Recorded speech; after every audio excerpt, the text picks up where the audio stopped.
Twitter, Twitter, Twitter, Twitter, Twitter. Why do people do the crap that they do with Twitter? Oh man,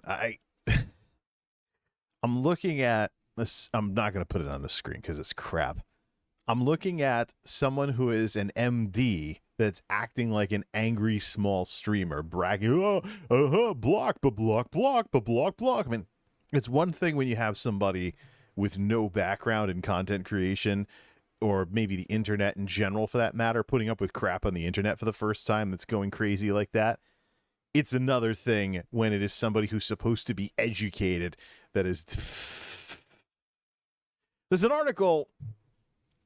article going around about whether Twitter should go the MySpace route nowadays, and I am quite inclined to wonder about that myself with what Twitter has devolved to. What is up, everybody? This is Jay, aka MultimediaJay. Got the wrong thing on screen here, but it's 2 o'clock at the Geek House. Yeah, I'm actually feeling better than I have I'm feeling pretty good now. So I've been doing a lot of extra running around. Took a while for it to go from me being tired to me actually feeling good about it. So let me say for you folks, especially as you get older, if you get to the point in your life where exercise makes you feel amazing, that is a dead giveaway that you're not getting enough cardio. So, I mean, it's just, cardio is, I mean, I always thought of exercise as like strength training and stuff, but I never really understood cardio until very, very recently, other than it was what your gym teacher tired you out with when you were a teenager and whatnot. But I just say, cardio, if you give it a chance, can actually be better for you than caffeine in terms of energy. So, feeling really, really good. So here's the thing. I mean, we're getting more of our hours. That's nice. We're getting more of our hours, less, going home early and stuff like that. And if the 9-to-5ers were like this year round, where maybe on like a quiet night you left an hour early or something, maybe I wouldn't be looking at whether or not I should get a job at a place where there's more going on. But unfortunately, the reality is what it is. These folks need to be willing to radically change how they run this building in order to not have never-ending VTO the way they do. And I don't think they want to do that. I don't think they have it in them. But that's a totally different discussion. Tonight, my cynicism of Twitch is quite well-founded. It's a very, very nerdy type thing to be talking about on Cinco de Mayo. Oh, man. Nerdy thing to be talking about on Cinco de Mayo. But I've had this article about the stuff that became a thing last week, but I've been too tired to really do anything about it. Well, here we are. We're getting close to 8 hours at this job, and I'm coming home and I still want to do stuff.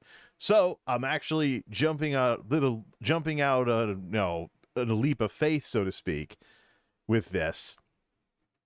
I have not done anything with the computer yet. So my original plan was to finish the tech video first and then stream. But why don't we just, talk for a bit, and then instead of me doing anything with the stream replay, I'm going to just do the tech video, get that recorded. And then I'll work on tomorrow afternoon. If I'm up early, and I probably will because my dad's dropping off the computer, then I will probably work on editing this or putting in the clickable program guide and stuff the long haul, kind of like what I did about the whole Cook Sucks discussion and everything when I got home tonight. I almost got it done before having to go off to work, but it just wasn't. It just came up short by about 10 minutes. I expect tonight's discussion to be shorter because I have less stuff overall to talk about, both from recap and from the main discussion. And we're not going to do the power query thing tonight for making that thing for looking at the audience ratio for Twitch. But I do want to say, though, my cynicism of Twitch is quite well founded. There are videos going around right now about the stuff in this article that it's I can't say I didn't see this coming. I mean, I know I call myself a grumpy old YouTube nerd on Twitter, but that means something. There's a reason why I call myself. I can be a little grumpy. I'm also old, but at the very same time, I'm old in terms of much of Twitch's audience is ages 16 to 34, I believe, or 16 to 35 or whatever it is. So it's just, I didn't get into streaming until 2020 when the internet finally made it doable in this area. And so Other than watching some speedrun competitions a couple of times in the 2010s, I can't really say that the whole Twitch culture thing is really something that I've meshed well with. It was an adjustment. I've looked naive a couple of times, and I've tried, and it probably caused quite a few misunderstandings among some folks. But by and large, I'm not running away from what I am, and that is old. So, now, at some point, I'm going to be Mr. Dad Joke, or I'm going to be Mr. Grumpy Old Guy, or something like that. Or it's pretty much inevitable that I cause some kind of misunderstanding among certain people on Twitch. But it just sucks. One of the things that sucks about turning 40 is that you have a hard time believing that you're already that old. You're like, what? Are you kidding me already? I mean, I'm already over 40, which is what I've been calling old for my life up to this point. I mean, I'm already past that milestone. It's like, what the heck? Then again, Billy Graham, before he passed away, American evangelist, did an interview in like his 80s or 90s where he was saying the exact same thing. It's like, look, you got to think about how you're spending your life and decide if you're really enjoying what it is you're doing and go for something better if you don't, because really none of us really have time to waste. I realize I sound like some corporate guy. Manage your time, blah, blah, blah. It's not just about that. It's about feeling like you've actually lived when you get to the point where you're looking at a lot of your life in the rearview mirror and wondering whether you did a good enough job or not. All right. Get into a little bit of recap here before we get over to the whole thing about this Twitch article, beginning with some tying up some loose ends with the Cook Sucks thing from yesterday. I thought I would get some haters. I thought I would get some haters on Twitter or something like that. And I eventually did. It was somebody... I actually had someone give me a hard time because, you're just mad because Cook is hanging with your queen, Yugi, who, blah, blah, blah. She doesn't even remember your name. That's the way it is with all streamers, buddy. That's what parasocial stuff is all about. People get to know you or what you portray really, really well, but in the other direction, they're just a name in chat. It's one of the awful parts of content creation with this kind of stuff. And unless content creators make an effort to actually learn about some of the folks in their fan base and actually try to be social and whatnot in ways other than boilerplate, meetup type stuff on Discord or something like that, there really is no chance whatsoever that any of them will really know you for anything good, no matter how hard you try. And I think this is going to be something that ticks off people, and it leads to less people watching live streams when it looks like, at least the live streams as we come to know them on Twitch with the big personalities and all kinds of other stuff. On TikTok, on the other hand, it's just folks on TikTok going live for things here and there. So I'm just curious, though. Imagine if, Facebook does have this at Facebook Live, but imagine if this was a smaller, actually, hold on. Twitter is actually working on something called Twitter Circles, where you have like groups of, it's basically borrowing the idea from the rest in peace Google Plus. Twitter is making something similar to the circles in Google Plus. Oh, poor Twitter, always having such terrible ideas like this. But I mean, on Twitter, if you pick a few people in your follow list and you get them in on like an inner circle of something, and then you have some kind of discussion with them, or Twitter Space or something, that could be useful. It's just anything that reminds me of Google Plus. It's like bringing back bad memories. Google Plus. I don't know. Anyways, let's get to the loose ends with Cook Sucks here. So Cook Sucks goes about like some kind of grumpy old guy, and I thought he would at least have a smart ass sense of humor, and he would engage in sarcastic humor and maybe return the favor if I threw some his way. I'm very surprised that he didn't. This makes me even more concerned about the path that he's going down. If he really wants to be as edgy, if he really wants to be Twitch's resident edgelord like this, if he really wants to be antagonistic and incendiary and, make something of himself by making people mad like this, I've already seen where this goes. That's why I said what I said yesterday. I've seen people similar to Cook on YouTube multiple times. Some of the people who played this game don't even do content creation anymore. One of whom had a mental breakdown and shut down all their social medias. They might not even still be alive. They really sounded like they were losing it from all the harassment and whatnot, and all of the ways in which they got themselves entangled in way too much of the internet. This can be very, very ugly stuff. It can destroy people. And especially when your haters get the last word. In the case of the person who had the mental breakdown, what fundamentally led to them snapping and leaving social media is something their haters did to them, which is in a YouTube video, which strangely YouTube hasn't taken down despite it being obviously used in harassment against targeted harassment against an individual. Despite all of this, what happened, if you search for this person, the harassment video is the #1 result on YouTube. And YouTube searches, have you searched for something on YouTube lately? YouTube is even trying to cram algorithms into YouTube searches. Let me actually go to YouTube right now. Let me actually look up something. Give me some kind of milquetoast topic. Now, anybody in chat wants to, you got about a little bit of time while I'm getting everything hooked up here. Give me something to search for, and I'll show you what I'm talking about. I'm signed in right now, so it's going to be biased towards the stuff that I've been looking at on YouTube lately. Hopefully nothing too embarrassing. Let's see. We'll give it about, it's 2:12 now. We'll give it until the clock says 2:13. But yeah, have you seen how YouTube searches work? All right, I'm going to pick her. No, never mind. I'm going to pick a random topic.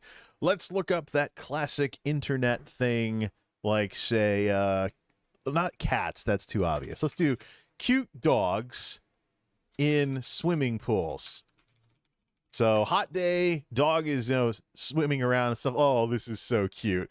Yeah, this is such a wonderful thing to search for.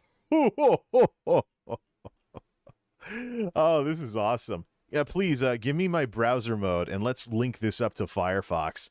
Web browser. Let's link it up to Firefox for cute dogs in swimming pools on YouTube. So, I'm getting ads for this kind of stuff, too. Suggested products. Okay, so you look up cute dogs in swimming pools on YouTube. You get this. I pooped. Oops. What the heck? So you get 1, 2, 3, 4, a bunch of cute videos of dogs swimming in swimming pools.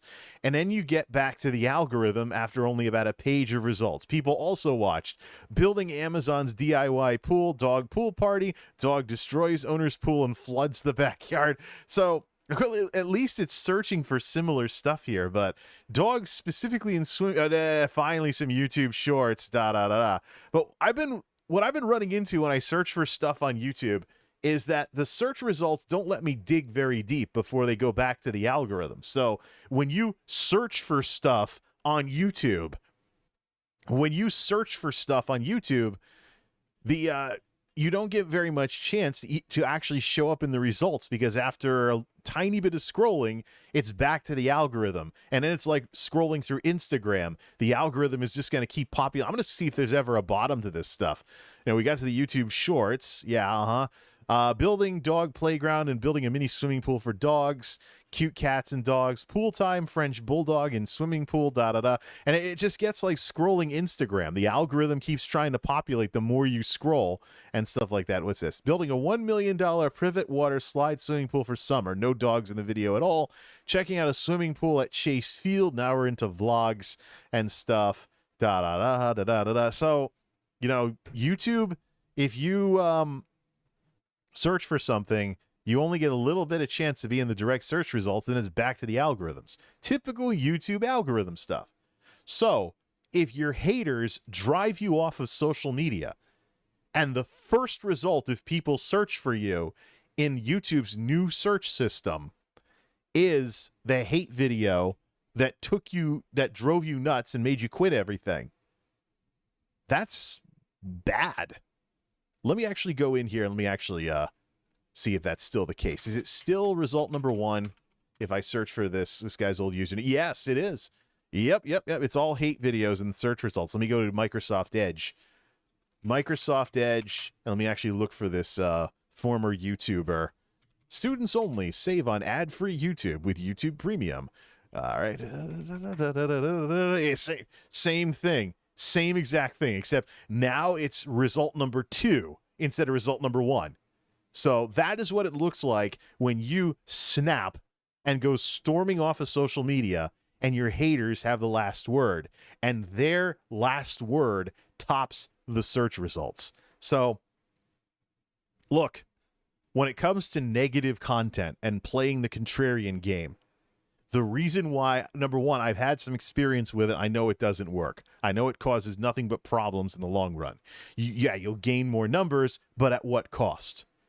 But here's something else to consider, especially when it comes to the fact that you're dealing with people and you're dealing with the general public with this kind of stuff. People have opinions. You know what they say? Opinions are like buttholes. Everybody has one, to use the 90s Beavis and Butthead era term.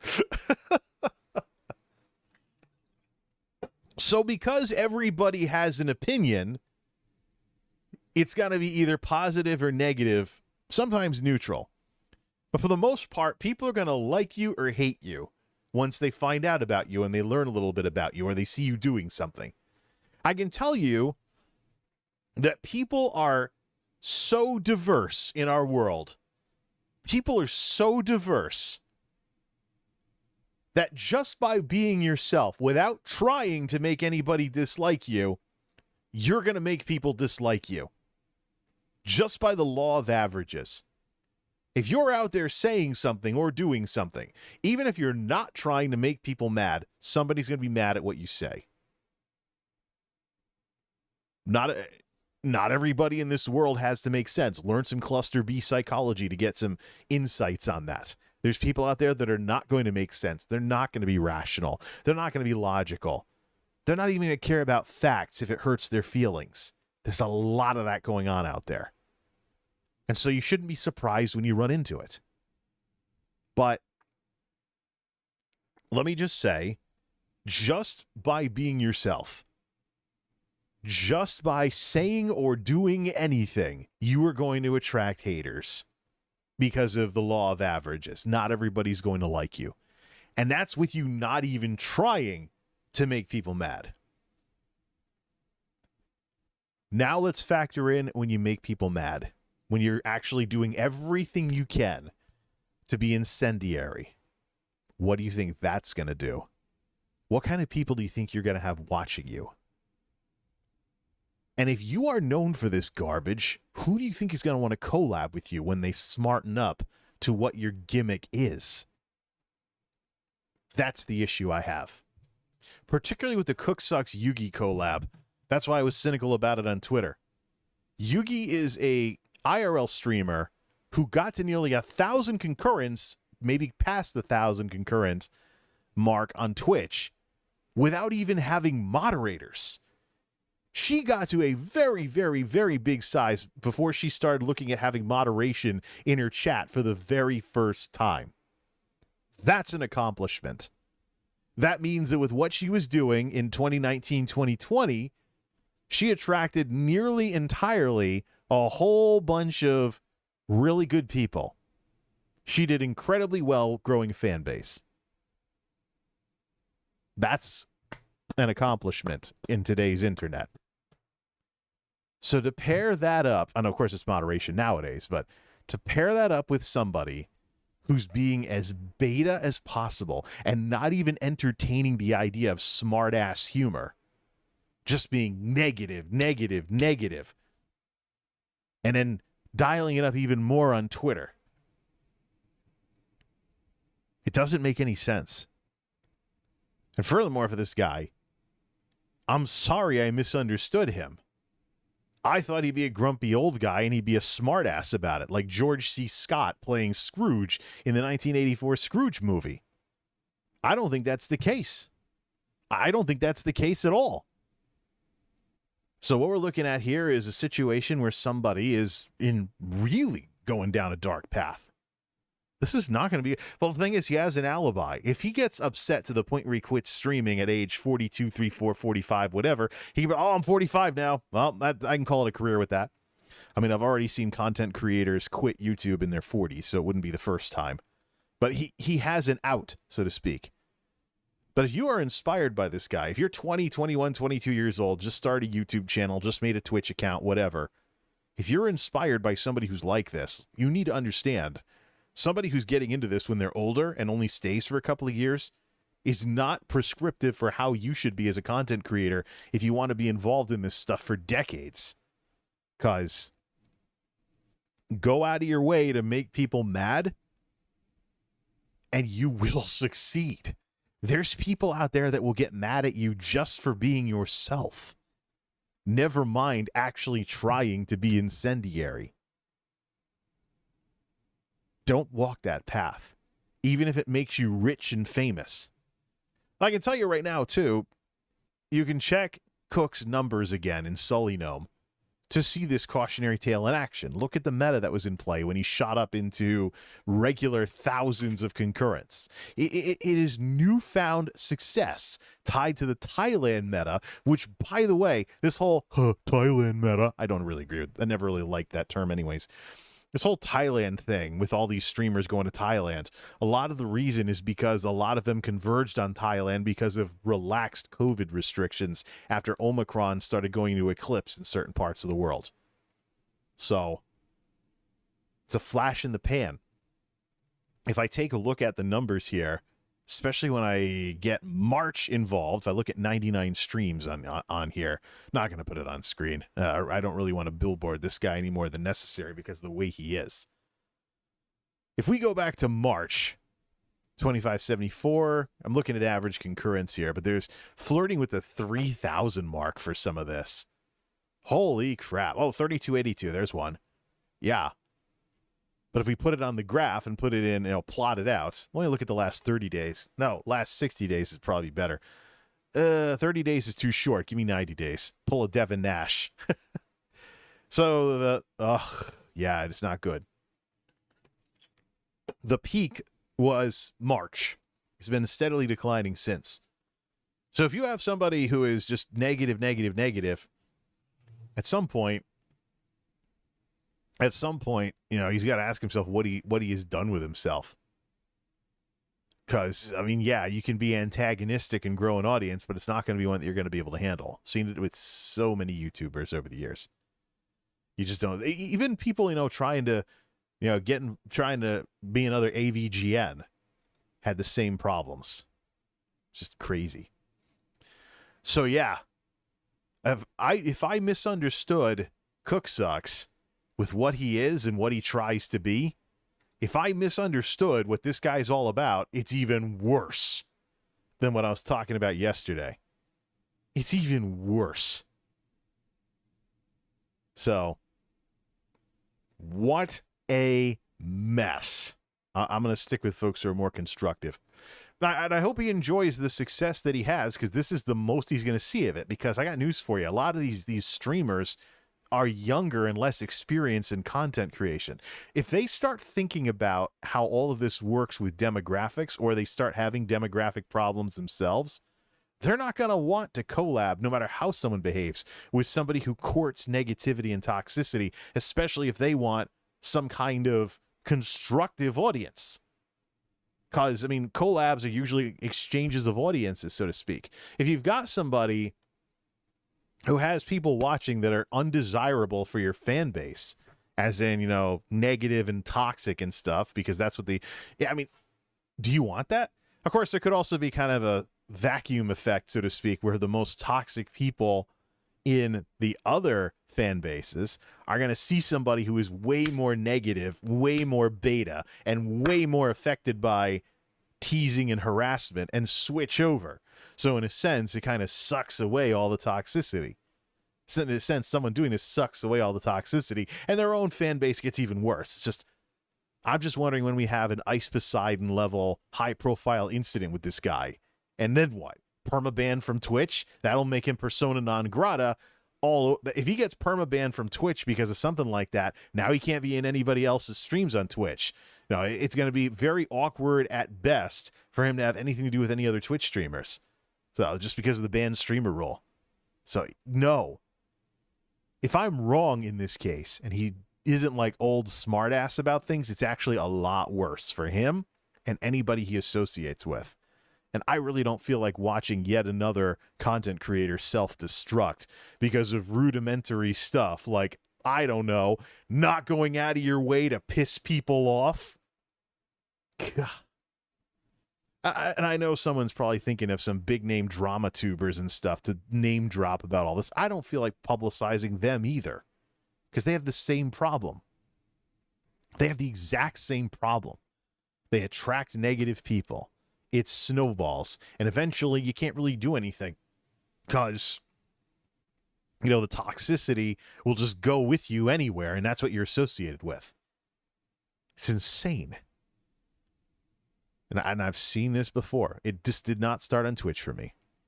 There's actually, I was thinking about this last night, all of this, you know, treat others as you would have them treat you type stuff.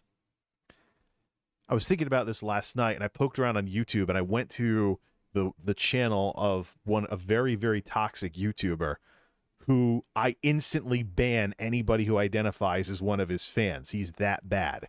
He's been that terrible to people. And he's been on YouTube a long time.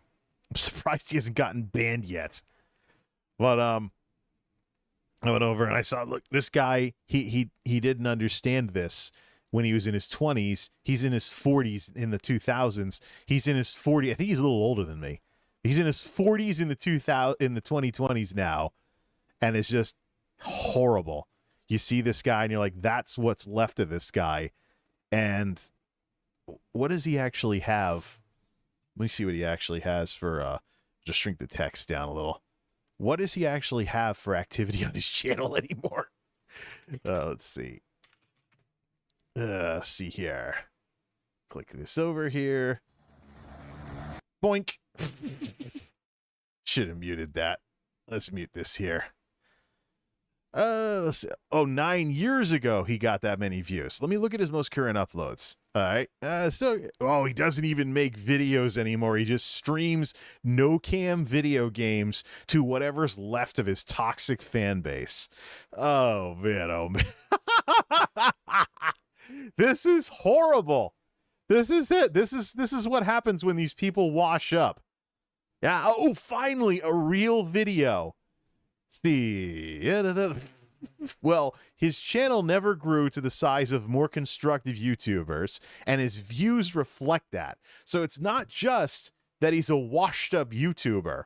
He's a washed-up YouTuber's washed-up YouTuber. And I'm just thinking, look, when you built a toxic audience of kids in the 2000s who were like 14 years old, we're heading to where they're like 34. They're grown up. Maybe they've rethought how they used to be back in those days. You know, one of the classic examples that I think of, and I remember this because it was one of the most ridiculous videos of kids acting up on YouTube that I've ever seen. But back during the Irate Gamer fiasco, Freeze Cracker, that competitor to Screw Attack, back when, you know, AVGN joined Screw Attack, so Irate Gamer had to join something. One of the kids who was in charge of that whole website did a YouTube video of him spazzing out in his pajamas, jumping up and down in his bed, screaming at the top of his lungs. Like, I'm not talking about that freak out video where the guy got his World of Warcraft subscription canceled by his mom. But I'm talking about very similar behavior, and it was real. Because this was back during the days when YouTube had a massive problem with YouTubers who thought they could make videos about literally anything, and it was fine. That they didn't really think about how their behavior on camera reflected on them as people, never mind what they were doing. It's like, yeah, and of course there were a lot of times when people would get put on the spot for the way they behaved in a YouTube video, and they just double back and say, I was playing a character. Yeah. And then you look at their username, and it's some number name, and then you really think that they were making a character out of their number name YouTube username? Give me a break. But that was the YouTube of the 2000s. There was an entire scene of vloggers, ranters, people trying to go viral that would act all kinds of crazy in their videos to try and get clicks. So, but yeah, if you grew an audience back then of like adolescents, those people are in their 30s now. Do you really think they're still acting like that? I can tell you that by the time I was decently into high school, I was embarrassed by how I was in middle school. And then by the time I was decently into college, I was embarrassed by the way I was in high school. And by the time I was decently into my 20s, I was embarrassed by how I was in college, and 30s to 20s. And I'm sure that I'll come up with something I did in my well, actually, no, I did last night. When I was talking about not being negative as a content creator, and I talked about those vlogs I used to make where I complained about my problems, and I attracted a schadenfreude crowd of people who I had to really seriously pivot away from in order to get them to leave me alone. And I don't think I was 100% successful, but you know, it's just, that was something I did in my 30s that I don't like that I did today. So yeah, people, some of them at least mature and they move on from crap like what they did when they were young and dumb. So if you grew an audience of people who are like that and they grow up, what do? Yeah. It's not going to end well for people that walk the negative path. You know, I hate to sound like Yoda, but I'm definitely old enough to have seen this a bunch of times. Once you start down the dark path, consume you it will. And YouTube has a dark path just like Star Wars did. That's the thing. It's just, look, you know, I sound like someone's finger waggy parent, like I told you so or whatever, but I've seen it enough times that I'm going to sound the alarm about it when I see the warning signs of it. If not for the people who are involved, but if not for the people themselves, for the people they're affecting. Because quite frankly, online media doesn't need any more of this crap. These are the people that are the reason why YouTube had to make rules about certain kinds of videos and stuff along those lines. Many of the stuffy policies that you see on YouTube and Twitch are the result of people behaving this way. And it just, all these people do, fundamentally, is make these platforms worse. Speaking of worse platforms, why don't we talk a little bit about what happened with ChudLogic? And since I know that he puts... Just put the responses to this crap off the screen. Let's see. Link browser mode up to Google Chrome, please. Oh, yeah. Live control room. Hi. Whatever. It's because I had it in Firefox last time. Only one person watching at this crazy time of night. Yeah, that'll change when this thing can start getting views. Hi, ChudLogic.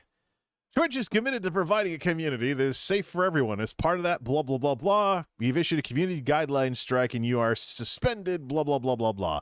Aiding account suspension evasion. Enabling another person to evade an account suspension by featuring them or their content in your own content for a prolonged time. Examples of violative content include but are not limited to watching a suspended person's stuff for too long, inviting them into your multiplayer game or stream, featuring a suspended person prominently in your panels, images, overlays, etc. 3-day ban. For those of you unfamiliar with ChudLogic, I'm that one crazy viewer, says Logan. 1, 12, 11. Well, almost happy Cinco de Mayo for you out there in that part of the country. Hey, by the way, Logan, thanks for, sticking with, all of this mess that I've been through over the last 10 years. So it's just, it's like, I want to get back to the basics of, being more of a social person on here and actually being approachable and, comprehensible in this case. That's all part of waking up from the bad dream of being a certain way on YouTube for too long. So, ChudLogic is basically what would be called a commentator on YouTube, but he streams on Twitch.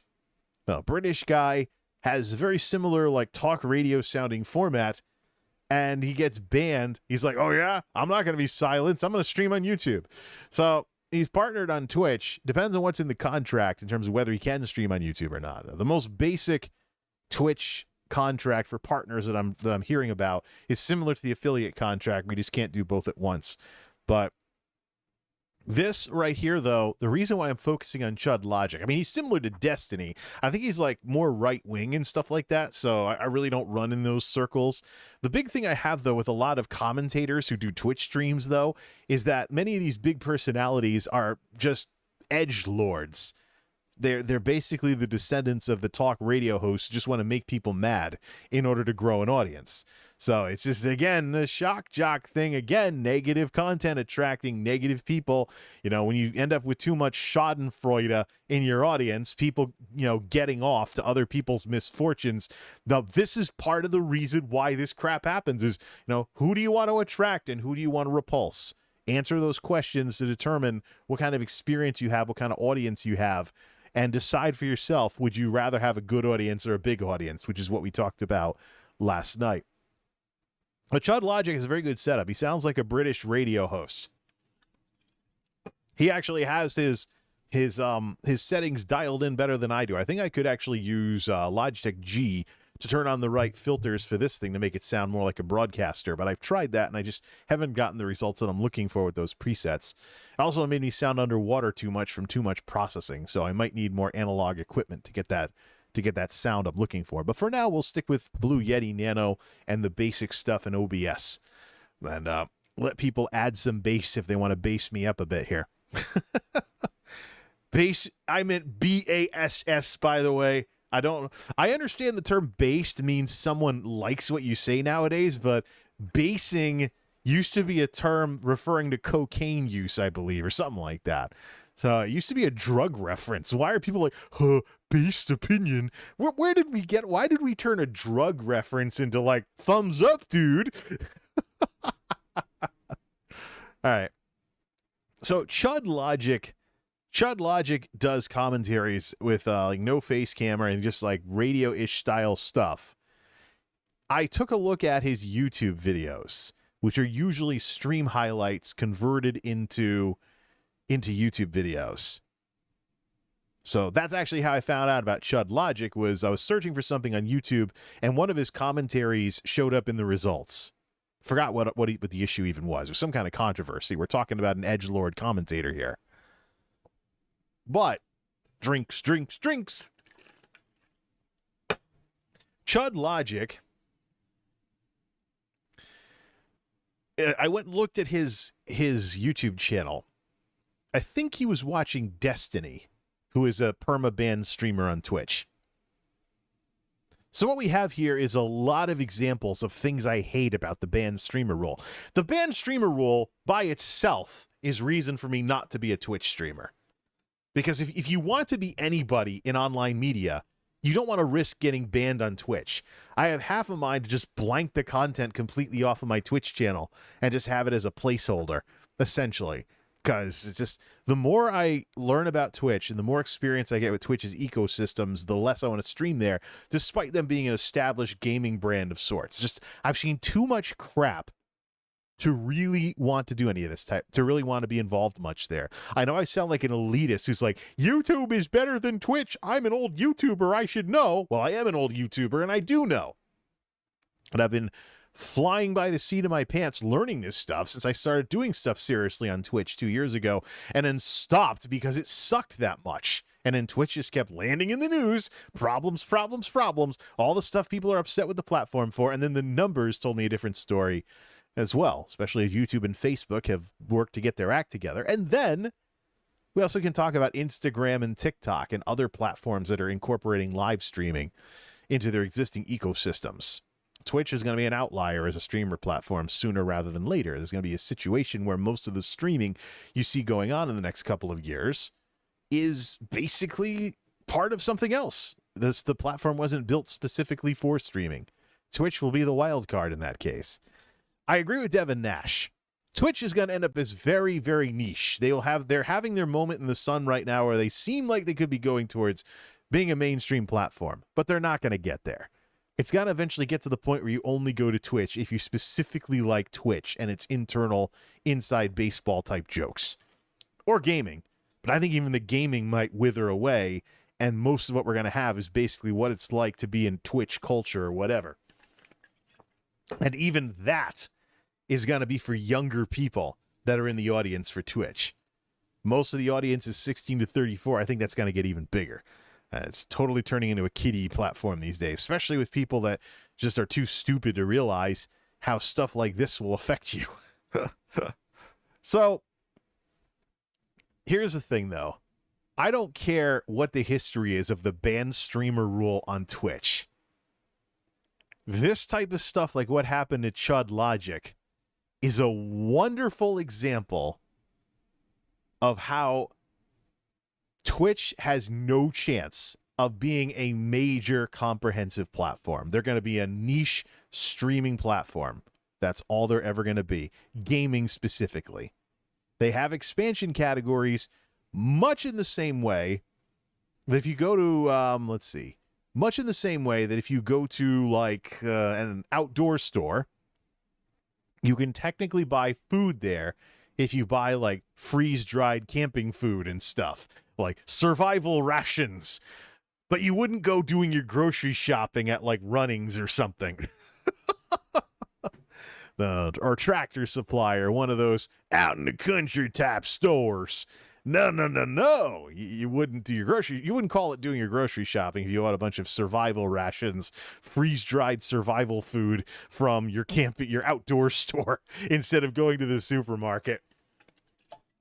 That's the way it's going to be with Twitch, is that Twitch has the expansion categories, but they just don't have the ability to become a major comprehensive platform. And this is part of the reason why. What ChudLogic was doing, and I watched some of the videos on YouTube myself, what ChudLogic was doing was what he always does, watching and commenting, and then responding to chat, blah, blah, blah. So he was doing what he always does. And this is something that is a thing on YouTube.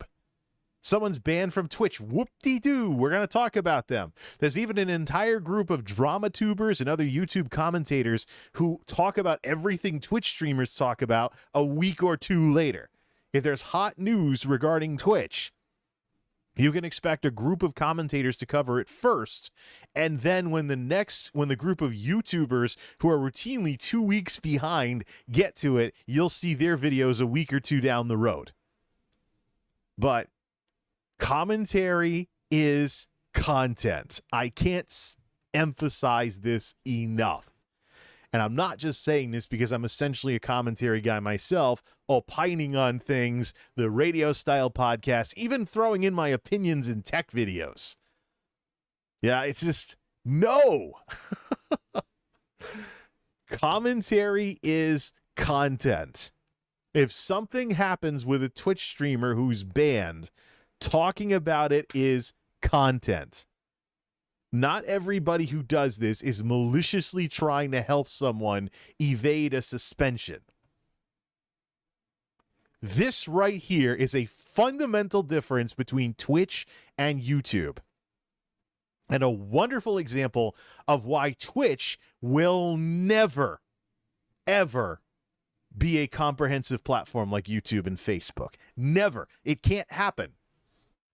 Because, let me tell you one of the most simple cultural differences between Twitch and YouTube. Twitch has a huge emphasis on personalities. The biggest streamers on Twitch are like a cool kids club, and we talk about you got suspended, it sounds like high school. And Twitch runs like a giant high school. It's about people. It's about the Who, not the rock band. It's about people. It's about personalities.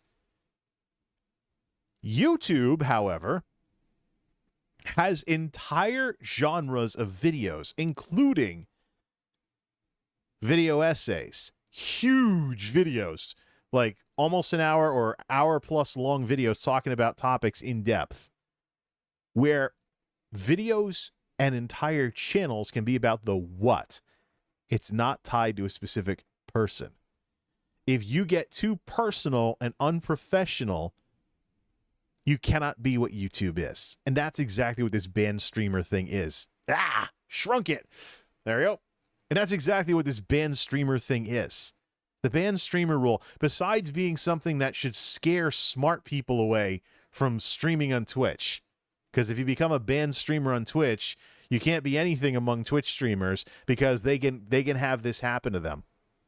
Like, you know, you got all that going on, blah, blah, blah. So besides all of that, I mean, it just means that fundamentally Twitch cannot be YouTube. They have no chance. I might even tune into ChudLogic's stream, or I might actually bookmark the stream and check the replay if it's not going to be live at a time when I can easily watch it. But I want to see this guy go nuts about this. Like, I will not be silenced. Da da da. He's not really my cup of tea usually, but yeah.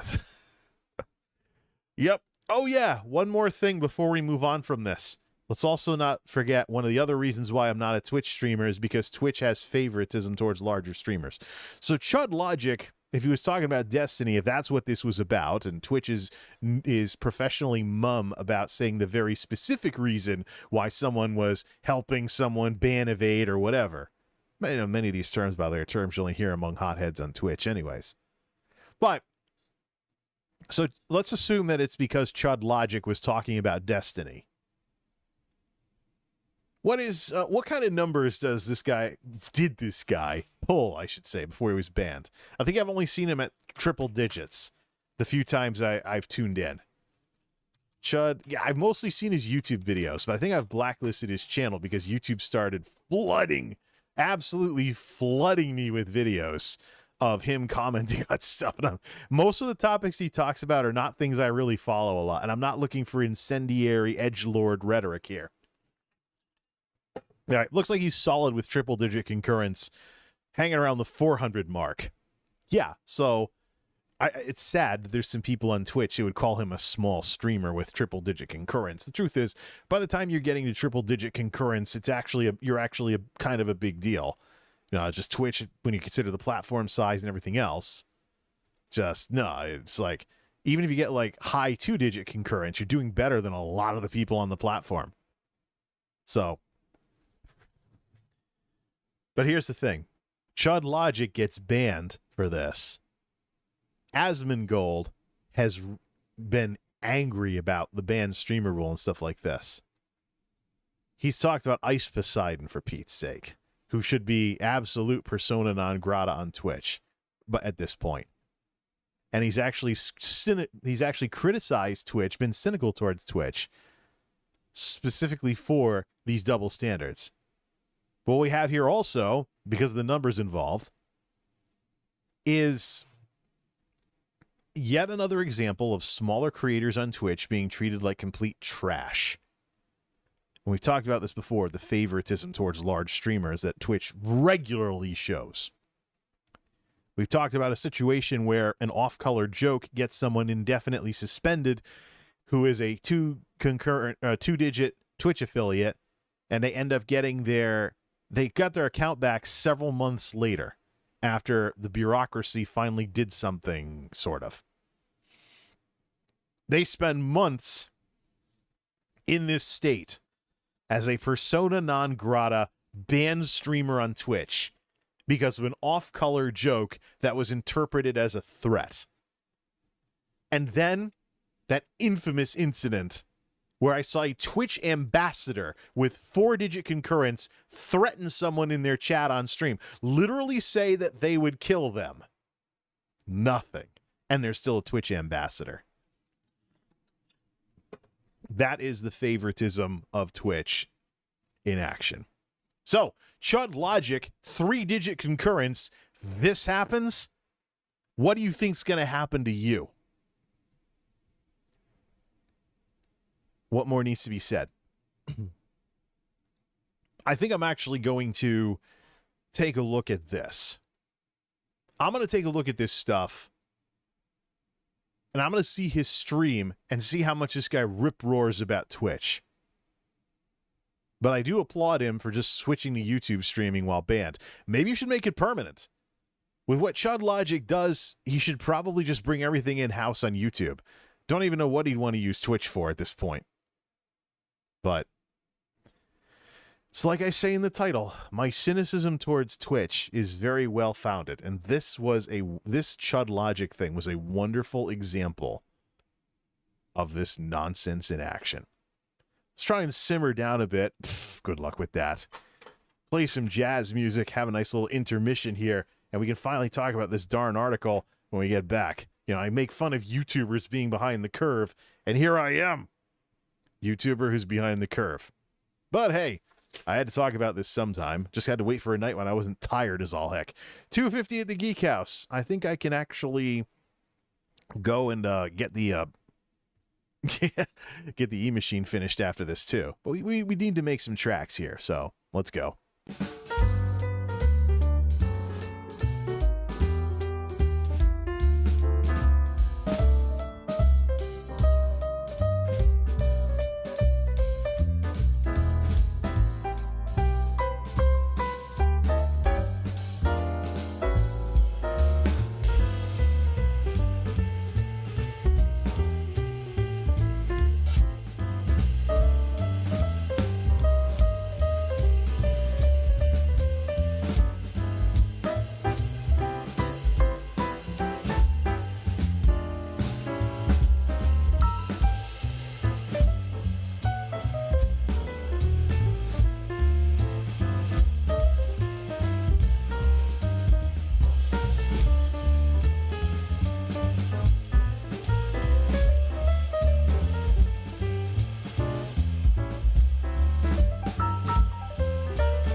Wow, I'm actually getting good at coming back in just one song with this kind of stuff. Maybe I'll be good at this kind of stuff.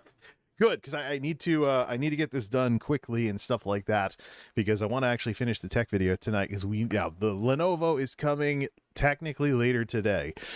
And I have to set an alarm for that too. Let's see when my dad wants to bring that thing up here, and we will have another tech video to make. So here we are, back to having tech videos again. All right, so this is going to be real easy, because I just have one thing on one screen and one thing on the other here. As I actually have something on good old-fashioned paper from Bloomberg. Amazon Switch seeks to revamp creator pay with a focus on profit. Why the heck did I print a hard copy of this article? Because I have two separate logons. Peace. Because I have two separate logons for regular computer use and for streaming for various reasons. One of them being performance, of course. Not as many background processes on the stream logon, which is dedicated to just streaming. So, because of that, I open it up, and you have one free article left before your paywall. So I was like, if I open this on my stream logon, it's not going to show. So you might as well just do this. Of course, I'm having trouble reading it. I might need to get my phone over here and use the flashlights. It's going to be like, let's see. This other phone can do the trick. What's it got for a battery? We're reading it like a campfire story when you go camping. Yeah, I might need the flashlight for those of you perverts out there. Wow, I'm reading something on paper on my desk, probably for the first time since high school. What the heck am I doing? Actually, no, what I just need is just to light up the bottom. So let me just see if so skunk worky here. Yeah. Now watch the phone go dead in the middle of this. Oh, this is cool. This is like reading a ghost story because the light's going up this way. Yeah, see? It was a dark and stormy night. All right, let's see here. So there were some very, very controversial things that Twitch decided to do. One of them was that well, no, none of that. Twitch hasn't decided to do anything. Twitch has not decided to do anything. Can I even get this on screen? Maybe if I come over here and do this. Yeah, turn that way. Maybe if I come over here and do this. So Twitch has there was a leak from Twitch. So always take leaks from these companies with a grain of salt, because they might not even be leaks. They might be an attempt at guerrilla marketing. Like, let's put this in the wild via a leak and see what people think of it. And it might be a way to decide whether to do something or not. But when I first started seeing my Twitter filling up with mentions of Twitch, basically there's two tiers of Twitch partners. One of them is 50% sub split. The other is 70% sub split. Meanwhile, on YouTube, the channel memberships are 70-30 and advertising is 55-45 in favor of the creator. YouTube's been having a ball with this, as they've just finally, when Twitch decided to strut its stuff, YouTube decided to showcase the ways that YouTube can be better than Twitch. They just got to fix their UI and stop buying talent in order to have a streaming platform, YouTube. So anyways, yeah, don't make the Mixer mistake. Actually make streaming on YouTube better. Amazon, let's read this campfire style since I'm being cheap like this. Amazon Switch seeks to revamp creator pay with a focus on profit. The live streaming site wants to promote the use of advertisements, you know, those things that interrupt your live stream. Top talent can see reduction in share of subscription fees. Twitch, the Amazon.com Inc. Amazon.com Inc. What? One own live streaming website is weighing changes to how it pays top talent, people familiar with the planning and effort that would boost its profits but also risk alienating some of its biggest stars. I'm reading something on paper in 2022 in a live stream. What is wrong with me, other than being old, of course? The updates under consideration offer incentives for streamers to run more ads. The proposal would also reduce the proportion of sub fees doled out to the site's biggest performers, said the people who asked not to be identified because the discussions are private. Yeah, it's a leak. Is it really a leak, or is it guerrilla marketing and they're trying to essentially make a focus group out of the internet? In that case, they're making a focus group out of their audience, people who watch Twitch streamers. Some changes to Twitch's monetization structures could be implemented as soon as the summer. Twitch is considering paring back the revenue cut of channel subs from top echelons, blah, blah, blah, to 50% from 70%. Also, multiple tiers, how to qualify for each one. And then this is probably the best thing in all of this. Twitch may offer to release partners from exclusivity restrictions, allowing them to stream on Google's YouTube or Facebook. Updates to the partnership program are not finalized and could be abandoned, the people said. A representative for Twitch declined to comment. Viewership for live videos of people playing video games has exploded in recent years and elevated a new class of internet celebrities. Twitch leads the market, but Amazon increasingly wants this site to make money over the long term. The unit has recently gone to work on new profit-driven programs. Some employees have said the shift hurts its users. There's been exodus in recent months of top and longtime employees, said Twitch has lost touch with its community's needs, etc. And they talk about some streamers here, things along those lines. Oh, look, Bloomberg Goldman socks. When did I print this? Is there still it's buried in here somewhere. Where is no. All right, skip it. Well, this is stupid. Right. Yeah, this is stupid. It doesn't even forget it. Oh, nice, convenient landing place. So the summaries that I saw on Twitter were actually better than the article itself that they were summarizing. What? Let me go see if I can find that tweet. Twitch revenue. You probably get some of the other stuff. Twitch revenue. Give all creators 70% revenue split. Oh, there's people already brigading for that kind of stuff. Yeah, see, content warning says, oh yeah, PCGamer.com. Twitch is reported looking at ways to make itself worse. So, look, my cynicism of Twitch is very well founded here. I'm just looking for that post. I'm looking for that post that I saw that was I have to look under top for this. What was that B post or whatever it was? I could always go to Harris Heller's video. You can always go to Harris Heller's video and take a look at that guy. Oh, there it is. Yeah, Nibelion, there it is. So Bloomberg, Twitch is considering changes to its partner program. All right, let's go down the bullet point list that is in this this tweet here. We don't really need to see the Twitch logo on the screen. I just want to get the whole Johnny Depp stuff off the screen for this discussion. All right, let me go down. Let's go down Nebellian's tweet here, and this is actually a better summary than the article itself. All right, look, my cynicism towards Twitch is very well founded. This is something that I have talked about, and I brought back the slide that I made when I did the whole why I'm not a Twitch streamer thing a couple months ago at this point. And this type of stuff is one of the things on the list. The sub splits and all the other stuff. So Twitch is considering changes to its partner program. So first, incentives to run more ads. Ads are fundamentally different on a live stream than they are on something like YouTube. You don't want to miss anything that's live. There's a couple of other issues, though, with Twitch's UI. Funny that we're talking about a Twitch UI thing instead of YouTube having the UI problems with streaming. There's also a fundamental problem where Twitch streamers have no control over what ads specifically play. Whereas on YouTube and Live Control Room, as we've shown multiple times, Live Control Room lets you choose what ads play. And I think I've very, very rarely seen YouTube actually having an a mid-roll. I mean, I used to turn off video ads and stuff, but pre-rolls will have a skip button, and so would mid-rolls too. But I've very, very, very rarely seen mid-rolls in YouTube streams. If anyone has seen mid-rolls more than like once in a blue moon, I'd love to hear about it. But I just don't. I think maybe there's some engineer behind the scenes who's realizing that Twitch trying to ramp up their ad revenue through live only fundamentally means they're ticking off more people with mid-rolls. So live stream mid-rolls are probably less of a thing on YouTube as a result. I don't know, but let's see here.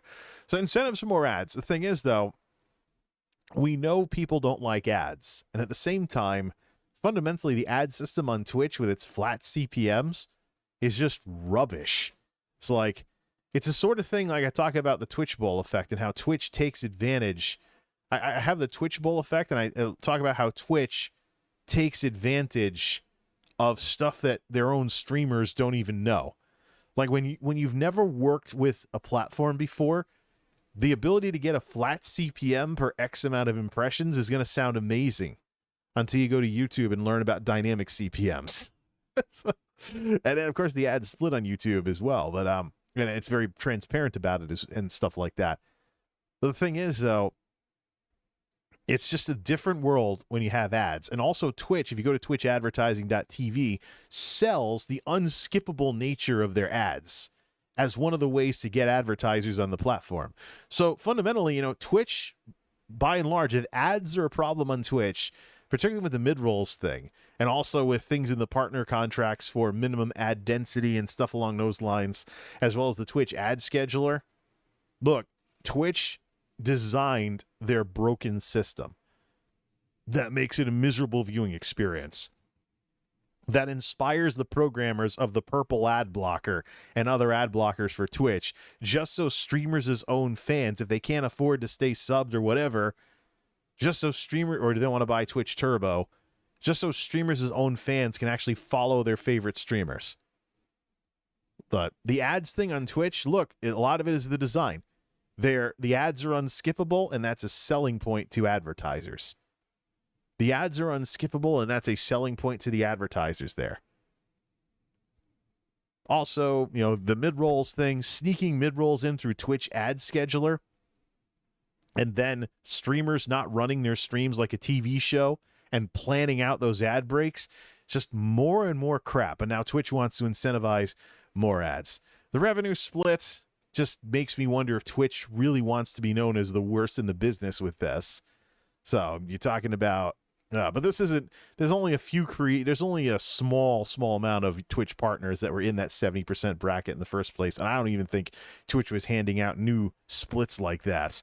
That's just the sort of thing that people had to work with. But the 50-50 rule on Twitch is one of the things that they're infamous for. Why would they want to double down on that? Actually, it might not even be a Twitch thing. It might be an Amazon thing. But look, if your product is already infamous for something bad, like the 50-50 split, why would you want to double down on it like this? Now, the tier system for, for rev splits and whatnot, I don't know if they could make that work, but we'll see what they do with it. I mean, I'm not going to say they can't do stuff. I'm just going to see what they do. I don't really have a horse in the race because I've actually got all my subs canceled on Twitch now, so I have nothing but gift subs after the middle of the summer. I might stick around with Vendalia's folks if I'm still into ESO by then, but by and large, Twitch has left such a bad taste in my mouth, and the few streamers that I'm still watching are gift subbing me on a very regular, their people are gift subbing me on a very regular basis, so I almost want to look at the frequency with which I can get gift subbed as an example of how healthy a streamer's community is. So let's see, but that's something that I'm kind of working on right now. Let me just to give you an idea. I say all these nice things about Hachabi.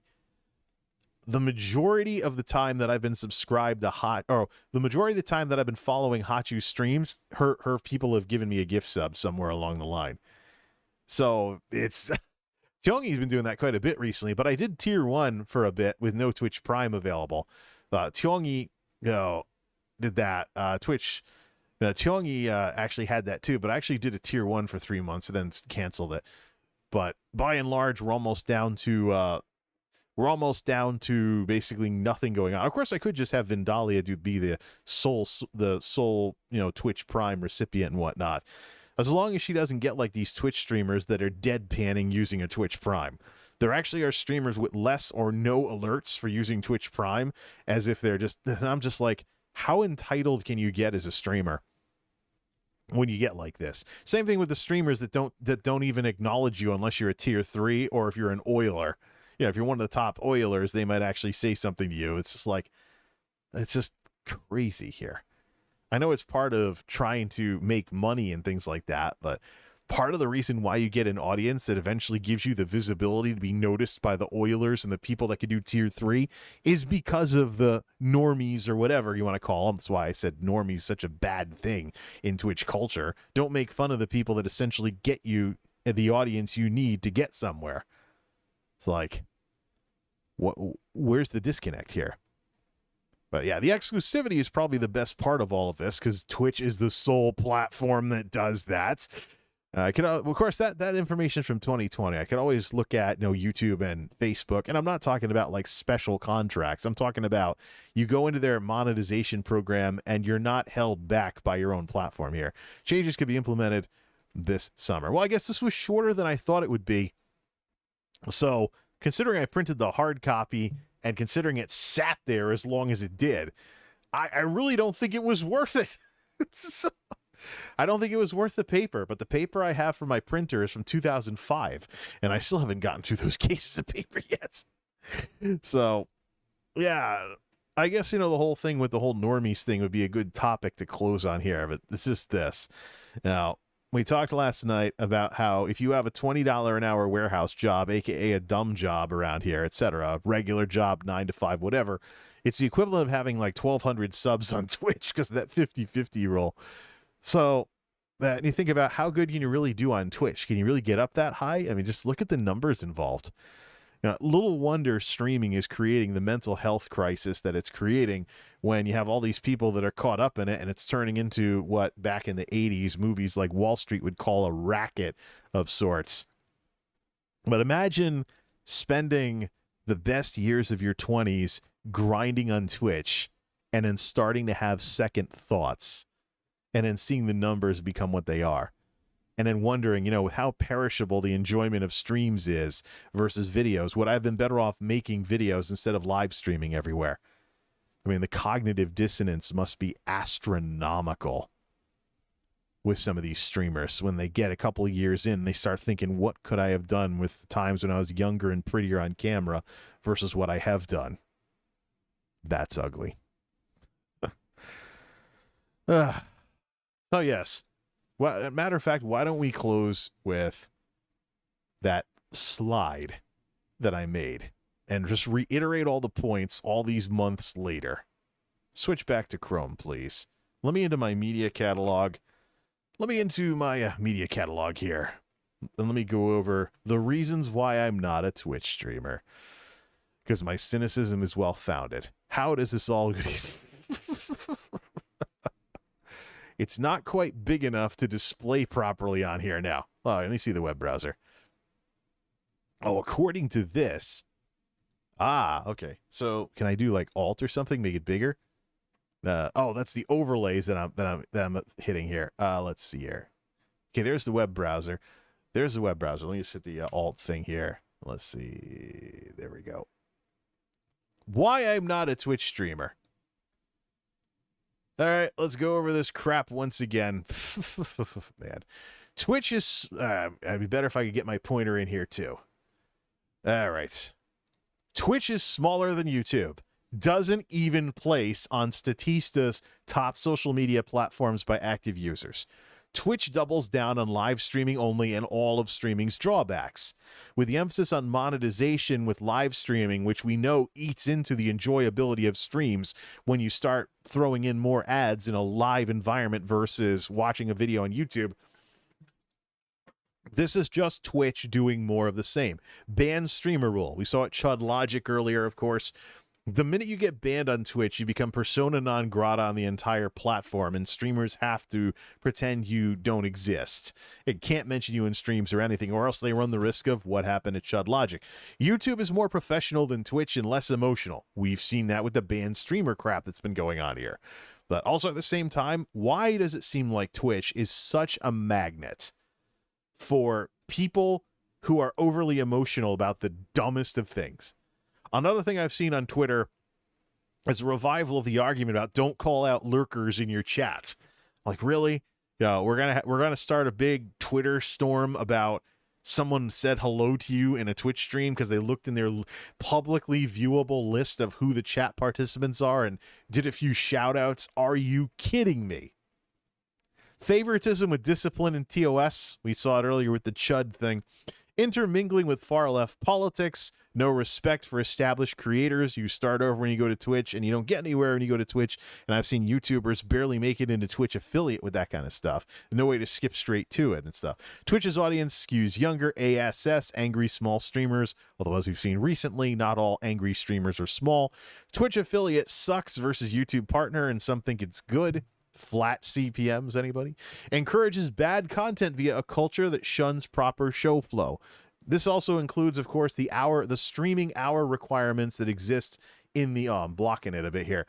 This also includes the hour requirements that show up in the partner contracts, where you have to fulfill a certain amount of hours, and next thing you know, you get boring streams that grind on for a long time in order to fulfill the requirements for stream hours. But hey, doubling down on live streaming only and all of its drawbacks. Emphasis on concurrence, the fact that people judge you by how many people watch you, which is only institutionalized on Twitch, by the way. YouTube does not have any emphasis on concurrence. YouTube partnership is based on watch hours, your ability to get watched, not necessarily when you're live, etc. Watch hours and subscribers. Two-faced Twitch streamers on Twitter. We know we've certainly seen plenty of that lately. Static CPMs and worse revenue splits, which, as we're seeing with this leak that Twitch could be doubling down on. Why they'd want to do that, I don't know. It's completely nuts, but I don't expect companies to always make sense. Weak technology, DMCA, hate botters. We know that's an issue as well. Although they are working on the algorithms for the side menus. Stuffy Twitch exclusivity contracts. Worst audience ratio in the industry. Got to build some tools to keep an eye on that again. The opportunity cost of streaming. This is the mental health thing I was talking about earlier. You spend years being a streamer and wonder if you would have been better making some YouTube videos that went viral instead. YouTube treats streams like videos, and we know what they do with their videos here. The better Twitch streamers are becoming more like YouTubers. There has been more of this since I wrote this slide, because there's been more diversification, and some haters are going crazy because they think essentially that the streamers are nerfing their content. I'm not going to use the term that they use in their angry little forums and things like that. nerfs is probably more appropriate to a game-themed streaming platform here. But there's the idea that, oh, the streamer I like who used to stream 9-10 hours a day only streams 6 hours a day because they're doing Instagram, they're doing stuff off stream, they're doing this, they're doing that. I mean, in my case, I might be confused if they're not transparent about doing more of a mix of stuff. But there are some people out there that hate these streamers for deciding to, I don't know, take a couple Instagram pictures sometimes, or actually enjoy some time without cameras rolling all the time. It's just nuts. But then again, this is the internet and people we're talking about here. And nearly all of what I could do on Twitch, I can do better on YouTube. That is still the case, even with the restricted nature of live redirect being some kind of raid feature. So yeah, I realize I'm a grumpy old guy. I'm in my 40s now, so I'm basically over the hill, according to my teenage self, my 20-year-old self, and my 30-year-old self. So the deck is stacked against me. So I am going to be a little old and grumpy from time to time, but at the very same time, I also have been around this stuff long enough to get enough experience to start really being critical of these platforms and comparing them. And quite frankly, at the end of the day, we may be content creators, but we're consumers as well.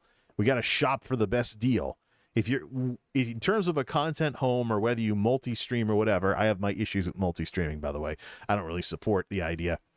But assuming you do, I mean, where your content lives and stuff like that, what platforms you want to get involved with and to what extent is, well, that's your choice as a consumer. So, I mean, we have a situation where platforms should be trying to be competitive in order to attract talent. The problem is it's a bit too much of an oligopoly right now for that to really happen. But, hey, you know, the foundations are there. When we see Lester, what's-his-face, or whoever that is, who's the CEO of YouTube, or not the CEO, who's the director of YouTube Gamers, kind of filling in for Fwiz now that Fwiz went off to that Web3 company. When we see, you know, these people doing this, when we see YouTube egging on Twitch indirectly by bragging about YouTube gaming, no, it's a start. I'd like to see more of a rivalry and more competition. Unfortunately, YouTube has its own issues to work out, so does Facebook. But at the same time, there's also TikTok Live and other stuff. And that's really why it's such a great idea to watch stuff and not be fishbowled by making stuff and streaming stuff all the time. So you can keep an eye on these things and see what's going on with that. I have half a mind now that TikTok's a little more desktop friendly. So is Instagram, by the way. I have half a mind with TikTok being so with all the stuff that's going on with them, that just watch some more stuff. See what does it mean to be a streamer on TikTok? What does it mean to be doing Instagram Reels? You know, what does it mean to be doing all this other stuff? And then just, you know, take a look at, you know, what these various platforms offer. But remember, Instagram is under the Facebook umbrella. So Meta, excuse me. So is it really a competitor? I don't know.